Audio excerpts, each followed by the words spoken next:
The Alpha King chose revenge over love, then lost the only mate destined to save his kingdom. King Kade Ashryver had ruled the Blackthorn Kingdom for 6 years, and in all that time, he had never once smiled at a stranger. His people said he had two faces, the strong king who protected them, and the cold king who never forgot a wrong done to him. Most of them had only ever seen the second face. It had not always been this way. Before his father died, Kade had been a different man. He used to laugh easily. He used to trust people. But 6 years ago, his father was killed at a peace meeting with the Vane Kingdom, a rival land that had fought with Blackthorn for generations. The Vane messengers had come with wine and kind words, and hidden in that wine was poison. Kade's father drank it in front of him, believing peace was finally within reach. Since that day, Kade had ruled with one goal above all others: to make the Vane Kingdom pay for what they had done. He signed no treaties with them. He allowed no trade. Every year, the hatred between the two kingdoms grew colder and harder, like ice that never melted. But there was a problem far bigger than his anger, one that Kade had spent years trying to hide from his own people. The land was dying. It had started slowly, so slowly that at first no one noticed. Crops that used to grow tall and golden began to wither before harvest. Wells that had given clean water for hundreds of years turned bitter and gray.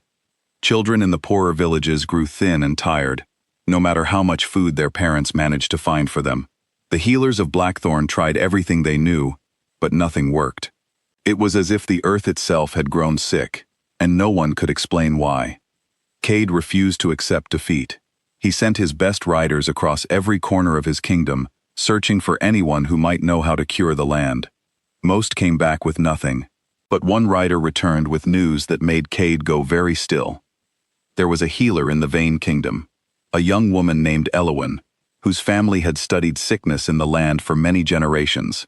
It was said that no illness of soil or body could hide from her.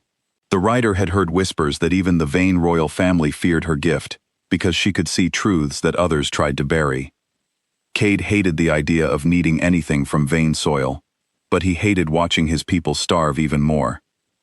So he made a decision that shocked even his most loyal advisors. He sent a small, secret group of soldiers across the border, not to attack, but to bring the healer back to Blackthorn, whether she agreed or not. Elowen did not come easily.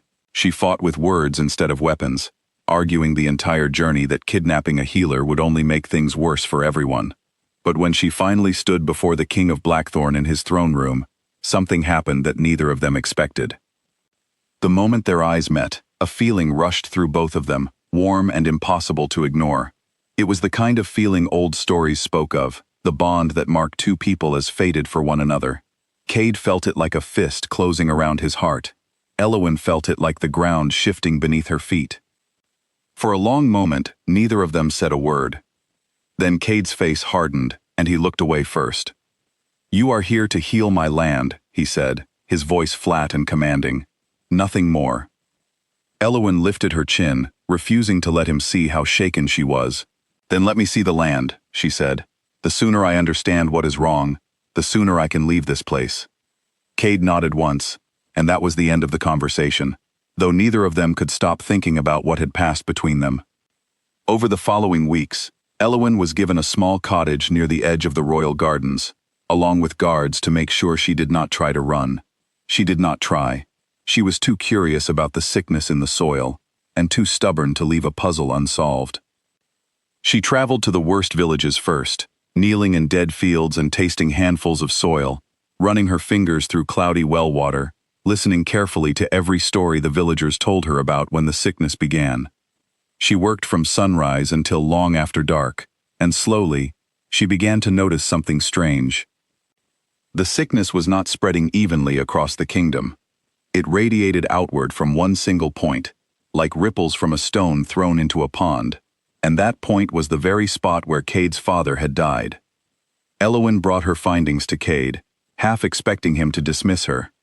Instead, he listened to every word.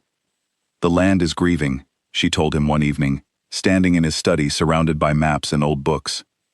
"In the oldest stories of our people, when a ruler dies in a way that is never properly answered, the land itself feels the wound. It cannot heal until the wrong is set right and the grief is allowed to end. Kade's jaw tightened. Then it will never heal. The Vane Kingdom will never admit what they did. Maybe they already have, Elowen said quietly. I found something before I was brought here. Records in my family's library, hidden away for years. They suggest your father's death was not ordered by the Vane King at all.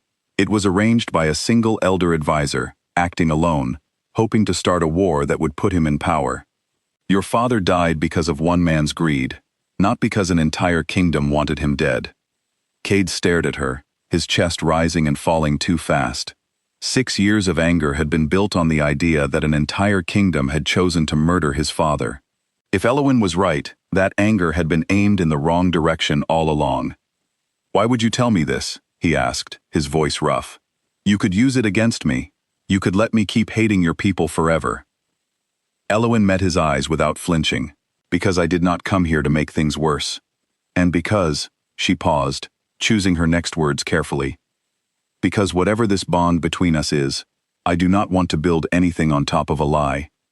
Something in Kade's chest ached at those words, sharp and unfamiliar. He had spent 6 years refusing to feel anything soft. Now this woman from the kingdom he despised was standing in front of him, offering truth instead of revenge, asking for nothing except honesty in return. For the first time in years, Kade did not know what to do. That night, he could not sleep. He walked the halls of his castle, replaying every memory of his father, every year of anger, every treaty he had refused to sign out of pride. He thought about the empty look on the faces of his starving people. He thought about Elowen kneeling in dead fields for hours, trying to save a kingdom that had once tried to steal her away. By morning, he had made a decision. He would confront the Vane elder directly, using Elowen's evidence, and demand the truth be brought into the open. If the records were correct, this could finally end the war between the two kingdoms, without another drop of blood being spilled. He told Elowen his plan, expecting her to be relieved. Instead, worry filled her eyes. The elder you are speaking of is not a foolish man, she warned him. If he knows the records exist, he may try to silence anyone who could reveal the truth, including me. You will stay here, protected, Kade said firmly. I will not risk you. But pride and old anger die slowly, even in a man trying to change. Kade rode out that same day with only a small group of guards, determined to face the elder himself, and finally close the wound that had defined his entire rule. He believed speed mattered more than caution. He believed he could handle this the way he handled everything, through strength alone. He was wrong. While Kade was away, a stranger arrived quietly at the edge of the royal gardens, claiming to be a merchant, offering rare herbs for Elowen's work. Trusting her instincts as a healer, she welcomed him in to see his goods. It was only after he left that she noticed a strange heaviness settling into her limbs, a cold weight spreading through her chest that no ordinary illness could explain. By the time the castle healers realized something was wrong, Elowen was already growing pale and weak, her breathing shallow. She recognized the symptoms herself, even as her strength faded. It was the same poison that had ended King Kade's father's life, 6 years ago, at that fateful peace meeting. Word reached Kade just as he arrived at the Vane elder's estate. The elder, cornered and desperate, did not deny what he had done years ago, nor what he had just ordered to be done again. He believed that removing anyone who knew the truth would protect his position forever. Kade felt something break inside him that had nothing to do with anger. Fear, real and overwhelming, filled every part of him. He turned his horse around immediately and rode back to Blackthorn faster than he had ever ridden in his life, praying with every step that he was not too late. He was almost too late. When he reached the castle, the healers had done everything they could, but the poison was old magic, cruel and specific, made to resist ordinary cures.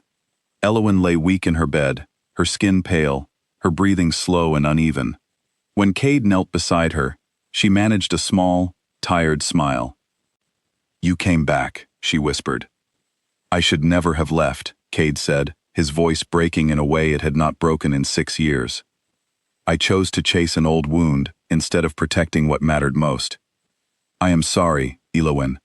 I am so sorry. She reached for his hand, her fingers cold but steady. The land, she murmured, the bond between us. It was never just about feelings, Kade. The old stories were right. A fated bond, fully accepted, can heal a wound as deep as the one your father left behind. But it has to be embraced, not fought. Kade understood then what he had refused to see before. He had spent so many years protecting himself from loss that he had almost lost the one person who could have healed both his kingdom and his heart. He pressed his forehead gently against her hand. "I accept it," he said quietly. "I accept you, Elowen, not because my kingdom needs healing, but because I need you. I should have said this days ago." Slowly, carefully, the healers worked through the night, using knowledge that combined both Elowen's own studies and old remedies passed down in Blackthorn for generations. It was a fight measured in hours, and there were moments when hope seemed impossible. But Kade never left her side, holding her hand through every difficult hour, refusing to let go, even when exhaustion pulled at him. By dawn, her fever finally broke. It took weeks for Elowen to fully recover her strength, and throughout that time, Kade stayed close, learning patience in a way 6 years of anger had never taught him. He brought the full truth of his father's death before both kingdoms, exposing the elders' plot for what it was. Rather than deepening the war, the truth finally allowed both sides to begin healing old wounds that had lasted far too long. Slowly, as Elowen grew stronger, and the bond between them deepened into something real and steady, the land began to change as well. Fields that had been dead for years slowly turned green again. Wells that had run bitter grew clear and sweet. It was not instant, and it was not magic without effort, but season by season, Blackthorn began to heal. Kade Ashryver, once known only as the cold king who ruled through anger, became known instead as the king who chose truth over revenge and love over pride, just in time to save everything that mattered most. And though the road to that change had nearly cost him everything, he never again mistook anger for strength or revenge for justice. He had learned, in the hardest way possible, that some kingdoms are not saved by wars won, but by wounds finally allowed to heal.